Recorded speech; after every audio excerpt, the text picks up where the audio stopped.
অনুমানের রান্নাতে আজ আপনাদের জন্য নিয়ে আসলাম খুবই খুবই খুবই মজাদার একটি রান্না, ফিশ ললিপপ। আপনারা দেখেই বুঝতে পারছেন এটা খেতে কতটা সুস্বাদু। তার জন্য প্রথমেই আমি একটু মসুর ডাল ভিজিয়ে রেখে দিলাম, তারপর কাতল মাছের পেটি ও চাক দুটোই নিয়েছি। ফুটন্ত গরম পানিতে সামান্য একটু হলুদ দিয়ে তার মাঝে মাছের টুকরোগুলো দিয়ে একটু সিদ্ধ করে নেব। খুব বেশি যে সিদ্ধ হতে হবে সেরকম না, মোটামুটি সিদ্ধ হলেই আমি এগুলোকে নামিয়ে ঠান্ডা হতে দেব। মাছগুলো যখন ঠান্ডা হয়ে যাবে তখন আমি মাছের কাঁটাগুলো ছাড়িয়ে নেব। তারপর তার মাঝে মুসুর ডাল বাটা দিয়ে দেব, অল্প একটু মুসুর ডাল বাটা দেব। তারপর মাছের সাথে ভালো করে এটাকে মাখিয়ে নেব। এবার এতে অল্প অল্প কিছু পরিমাণ মশলা দিয়ে দেব। তার জন্য প্রথমেই দিয়ে দেব হলুদ গুঁড়ো, মরিচ গুঁড়ো, ধনিয়া গুঁড়ো, জিরা গুঁড়ো, গরম মশলার গুঁড়ো, পরিমাণ মতো লবণ। সবগুলো উপকরণ একসাথে মাখিয়ে নিয়ে তারপর তার মাঝে একটু ময়দা দিয়ে দেব। তারপর ময়দার সাথে এই মাছটাকে ভালো করে মাখিয়ে নেব। কড়াইয়ে সরিষার তেল দিয়ে দেব। তেলটা যখন গরম হয়ে আসবে তখন তার মাঝে পেঁয়াজ কুচি, আদা কুচি, রসুন কুচি ও কাঁচামরিচ কুচি দিয়ে দেব। এই পেঁয়াজটা যখন নাড়াচাড়া করতে করতে একটু বাদামি হয়ে আসবে, বাদামি না একটু রং পরিবর্তন হয়ে আসবে, তখনই তার মাঝে মেখে রাখা মাছটা দিয়ে দেব। তারপর পেঁয়াজের সাথে নাড়াচাড়া করে এটা মাছ ও ডালটা সুন্দরভাবে ভালো করে মিশিয়ে নেব। তাহলে কি হবে জানেন, মুসুর ডাল দিয়েছি যে সেটার যে কাঁচা গন্ধ সেটা চলে যাবে এবং ডালটাও ভাজা ভাজা হবে। মাছের যে আস্তে একটা গন্ধ সেটাও চলে যাবে, মাছটাও একটু ভাজা ভাজা হয়ে আসবে, তখন খেতে এটা খুবই সুস্বাদু হয়।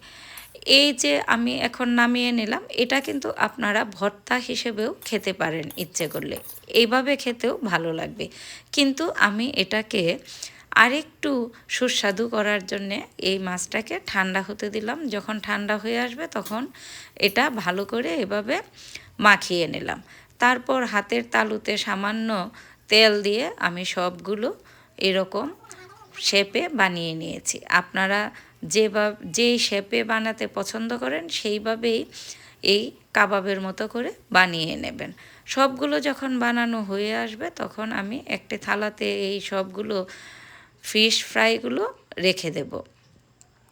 এবার আমি এটাকে ললিপপ যেহেতু নাম দিয়েছি তাই এটার পিছনে ছোট কাঠি দিয়ে দেব। আমি কিছু টুথপিক নিয়েছি, এই টুথপিকগুলো ওই যে পিছন দিক দিয়ে এভাবে আটকিয়ে দেব এই কাবাবের সাথে। তারপর কড়াইয়ে তেল দিয়ে দেব। তেলটা দিয়ে এদিক দিয়ে আমি কর্নফ্লাওয়ার ও ব্রেডস্কাম নিয়ে দুটোকে ভালোভাবে মিশিয়ে নেব। আর একটা ডিম ফেটিয়ে তার মাঝে সামান্য একটু লবণ দিয়ে ডিমটাকে ভালো করে ফেটিয়ে নেব। এরপর কড়াইয়ে তেল দিয়ে দেব। তেলটা গরম হয়ে আসলে আমি কাবাবগুলোকে, এই যে ফিশ ফ্রাই যেগুলো ললিপপ ফিশ ফ্রাই নাম দিয়েছি, সেটাকে ডিমে চুবিয়ে নেব। তারপর কর্নফ্লাওয়ারে গড়িয়ে নেব।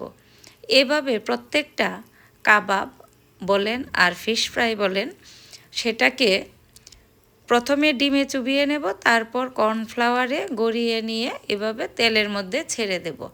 চুলার আঁচটা কিন্তু একটু হাই রাখতে হবে, কারণ এখানে সেদ্ধ হওয়ার মতো কোনো কিছু নেই, এবং চুলার আঁচটা যদি হাই রাখি তাহলে এগুলো কিন্তু ভাঙারও কোনো সম্ভাবনা নেই।